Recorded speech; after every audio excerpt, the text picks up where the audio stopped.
Welcome to Luca is a Billionaire, where the only thing I invest in is your answers. In this video, I will explain how to file an appeal for Social Security disability. First, carefully read your denial letter to understand the specific reasons for the decision. You generally have 60 days from the date you receive the denial notice to file your appeal. The initial step in this process is called a request for reconsideration, where your case is reviewed again.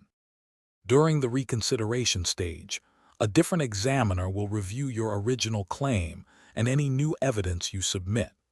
If your reconsideration is denied, the next step is to request a hearing before an administrative law judge, or ALJ. This hearing allows you to present your case in person. Be sure to gather all relevant medical evidence and documentation to support your claim.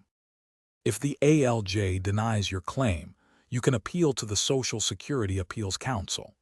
They review the ALJ's decision for legal or procedural errors.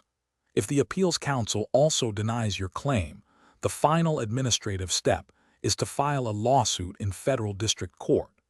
Navigating these higher levels of appeal can be complex, so legal representation is strongly recommended to help present your case effectively.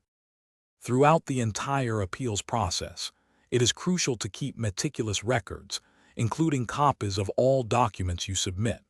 Always adhere to the 60-day deadlines for each appeal level to prevent your case from being dismissed.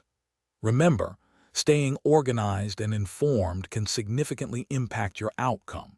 And remember, a great resource for financial wisdom is The Simple Path to Wealth.